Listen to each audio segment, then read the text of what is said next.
महाकाय सूर्यकोटि समप्रभ निर्विघ्नं कुरु मे देव सर्वकार्येषु सर्वदा।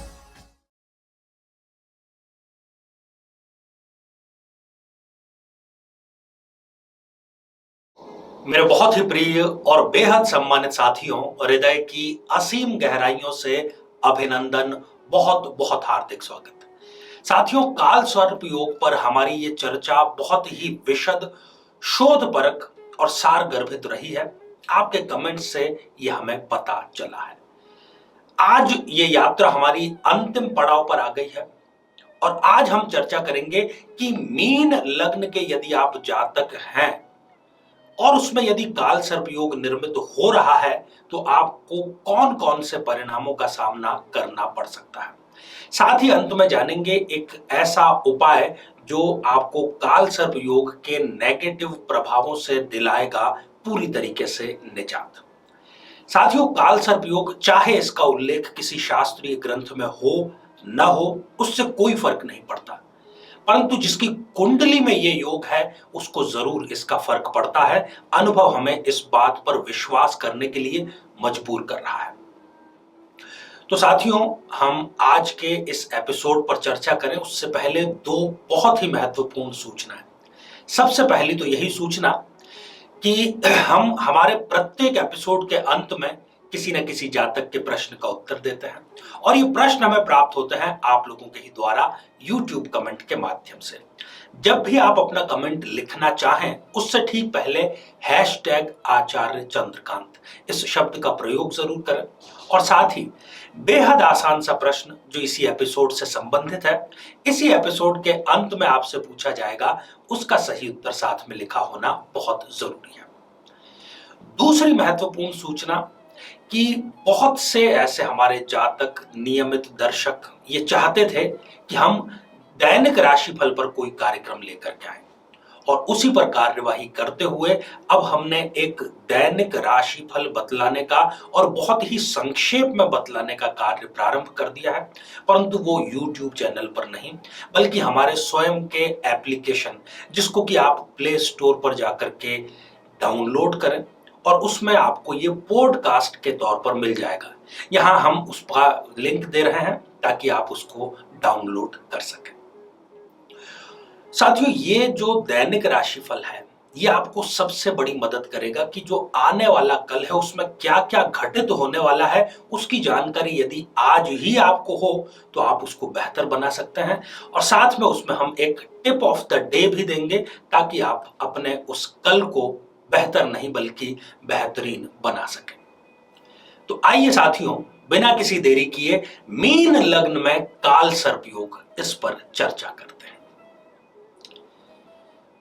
साथियों, ये जो आप स्क्रीन पर जन्म पत्रिका देख पा रहे हैं ये मीन लग्न की जन्म पत्रिका है। लग्न में 12 नंबर का अंक लिखा है, इसलिए हम इसको कहेंगे कि ये मीन लग्न की जन्म पत्रिका है। अब सबसे पहले आपको ये पता करना है कि क्या आपकी जन्म पत्रिका में राहु और केतु के बीच में सभी ग्रह आ गए हैं। यदि ऐसा है तो हम इसको कहेंगे कि काल सर्प योग का निर्माण हो चुका है। अब जब जब भी आपको राहु की दशा, केतु की दशा या अंतरदशा आएगी तब आपको इसके दुष्परिणाम अवश्य ही भुगतने होंगे, परंतु हाँ, आप ये जरूर देख लें कि इसकी डिग्री कितनी है। राहु और केतु यदि 0 डिग्री के या 28-29 डिग्री के हैं तब ये काल सर्प योग वहां पर निष्प्रभावी हो जाएगा। अब जानते हैं कि परिणाम कुछ सकारात्मक और कुछ नकारात्मक दोनों ही परिणाम यहां पर काल सर्प योग देता हुआ नजर आ रहा है। यदि आप सर्विस में हैं, चाहे फिर वो निजी क्षेत्र की हो या सरकारी क्षेत्र की हो, यदि पदोन्नति का आपके प्रश्न जब जब आएगा और उस समय यदि आपको राहु केतु की दशा, अंतरदशा जारी है तो उसमें किसी न किसी प्रकार का व्यवधान जरूर ही आएगा। चाहे पहले सब कुछ ठीक चल रहा हो, पर जैसे ही आपके प्रमोशन का मुद्दा उठता है, कोई अधीनस्थ उसको हथिया लेता है, आप जो कि डिजर्व करते हैं वो आपको मिल नहीं पाता। यदि आप व्यापार में हैं और साझेदारी में आप व्यापार यदि कर रहे हैं तो राहु काल में आपको अतिरिक्त सावधानी राहु की दशा, अंतरदशा में बरतनी होगी। ये इसलिए बरतनी होगी कि इस समय देखा गया है कि साझेदार द्वारा आपको धोखा दिया जा सकता है। एक थोड़ा सा विरोधाभासी बयान है यहां पर कि सद्गुण, ऐसे जातक के लिए इसके जो सद्गुण हैं, जो अच्छे गुण हैं, वो ही इनके लिए दुश्मन बन जाते हैं। देखिए, हम अभी कलयुग में जी रहे हैं और कलयुग में सारी चीजें उल्टी हो रही है। आप स्वयं ऐसा अनुभव करेंगे कि आपके आसपास जो बेईमानी, झूठ का सहारा ले रहा है, लोगों को धोखा दे रहा है, उसके पास सारी भौतिक सुख सुविधाएं हैं, और जिसने सत्य को पकड़ रखा है, सिद्धांत को पकड़ रखा है, हो सकता है कि उसको खाने के लिए भी इंतजाम करने के लिए मुश्किल पड़े। ऐसी ही कुछ कहानी इस जातक की हो जाती है। परंतु यहां पर ये बिल्कुल भी आप मत समझिएगा कि सद्गुण को आप छोड़ दें, बिल्कुल नहीं। आज नहीं तो कल, नहीं तो अगले जन्म में आपको इन सद्गुणों का पूरा सकारात्मक परिणाम अवश्य मिलेगा। जीवन साथी ऐसे व्यक्ति का यदि वो खास तौर पर कुंडली बिना मिलाए विवाह करता है, तो जीवन साथी हमेशा किसी न किसी प्रकार की शारीरिक व्याधि का शिकार रहता है। हमेशा उसको शरीर में छोटी बड़ी कोई ना कोई समस्या बनी रहती है। एक पॉजिटिव असर काल सर्प योग यहां पर इस जातक को यह देगा कि ये स्वयं चाहे कितना ही बड़ा संकट इनके ऊपर आ जाए, हमेशा पॉजिटिव बने रहते हैं। ये स्वप्रेरित रूप से पॉजिटिव बने रहते हैं। समस्या के ये ऐसे बिंदु पर ध्यान केंद्रित करते हैं कि इनको उसमें से, आपदा में से अवसर निकालने की इनमें एक कौशल, एक कला होती है। यदि ये व्यक्ति शिक्षा से जुड़े हुए किसी क्षेत्र, कृषि से जुड़े हुए किसी क्षेत्र, वित्त या बैंकिंग से जुड़े हुए किसी क्षेत्र, या फार्मास्यूटिकल कंपनी, इनसे जुड़े हुए किसी भी क्षेत्र में कार्य करता है, तो निश्चित रूप से सफलता इनके कदम अवश्य चूमेगी, चाहे फिर वो राहु की दशा, अंतरदशा, केतु की दशा, अंतरदशा ही क्यों ना हो। साथियों, यदि इस जन्म पत्रिका में बुध और गुरु दोनों ही युति करके विराजमान है, आप देख रहे हैं कि यहां पर चारों ही केंद्रों के अधिपति 2 के बुध हैं और 2 के बृहस्पति हैं। यदि ये युति है तो इनको एक प्रकार से राजयोग घटित हो रहा है। बुध की दशा, गुरु की दशा में यहां पर इस व्यक्ति को अपने सारे कार्य, सारी मेहनत का एक साथ में परिणाम मिलेगा। और यदि ये युति केंद्र में कहीं पर हो, तब तो फिर कहना ही क्या। परंतु इस युति का दूसरा पक्ष यह है कि या तो ये व्यक्ति के 2 विवाह करवाता है कई बार, या फिर इस व्यक्ति को कंवारे योग का निर्माण करना पड़ता है। कंवारे योग का जो निर्माण है, बल्कि कहना चाहिए कि हो जाता है। पित्त से संबंधित आयुर्वेद में जो शब्द हम यूज करते हैं, वात, पित्त और कफ, तो पित्त की अधिकता के कारण इनको बीमारियों का सामना करना पड़ेगा। ये सफलता ज्यादातर ऐसे स्थानों पर अर्जित करेंगे जहां पर जल हो, जैसे कि समुद्र तट पर बसे हुए जो शहर हैं, यदि ये वहां रहते हैं तो देखा गया है कि अधिक और ज्यादा तरक्की करते हैं।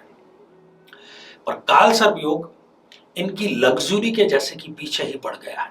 ये लग्जरी के जितने साधन जुटाते हैं, वो साधन ये यूज बिल्कुल भी नहीं कर पाते, और इनको अपने इमोशनल होने, अपने भावनात्मक होने का दुष्परिणाम भी भुगतना पड़ता है। तो साथियों, यदि आप भी मीन लग्न के हैं, काल सर्प योग आपकी जन्म पत्रिका में निर्मित हो रहा है, तब आपको ये उपाय जरूर करना चाहिए। आपको नियमित रूप से दुर्गा सप्तशती का पाठ करना चाहिए, और मां दुर्गा से यही प्रार्थना रोजाना आपको करनी चाहिए कि ये जो काल सर्प योग के कारण दुष्परिणाम मिल रहे हैं, ये सारे के सारे न्यूनतम हो जाएं या समाप्त हो जाएं। निश्चित तौर पर आपको इसमें लाभ अवश्य ही मिलेगा। आइए साथियों, अब हम बढ़ते हैं आज के हमारे कमेंट के चरण की ओर। आज हमने कमेंट शामिल किया है आकाश मराठे जी का, जो कि उन्होंने लिखा है शिरपुर महाराष्ट्र से। आकाश जी, आपने पूछा है कि विवाह आपका कब संपन्न होगा। आकाश जी, एक तो आप प्रबल रूप से मंगलिक हैं, और मई 2023 इससे पहले आपके विवाह का योग घटित नहीं हो रहा है।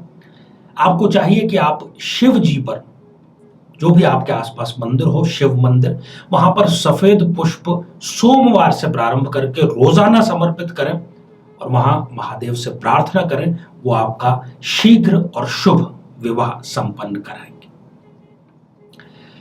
तो आइए साथियों, अब जानते हैं कि आज का प्रश्न क्या है। आज हमने चर्चा की मीन लग्न की, चर्चा की काल सर्प योग की। इसके उपाय के, इसके समाधान के रूप में एक पाठ हमने बतलाया है। उस पाठ का क्या नाम है, यही आपका उत्तर होना चाहिए। साथियों, आप सभी स्वस्थ, समृद्ध और शांतिपूर्वक जीवन व्यतीत करें। नमस्कार। जीवन में किसी समस्या का सामना कर रहे हैं, जैसे कि शादी में देरी होना, पति पत्नी में मनमुटाव या तलाक तक की नौबत आ जाना, संतान का प्राप्त न हो पाना, नौकरी या धन प्राप्ति में बाधा आना, जीवन के प्रत्येक क्षेत्र में किसी न किसी प्रकार की बाधा आना, तो आज ही अपनी जन्म पत्रिका का संपूर्ण विश्लेषण करवाएं और पाएं समस्या से सदैव के लिए मुक्ति।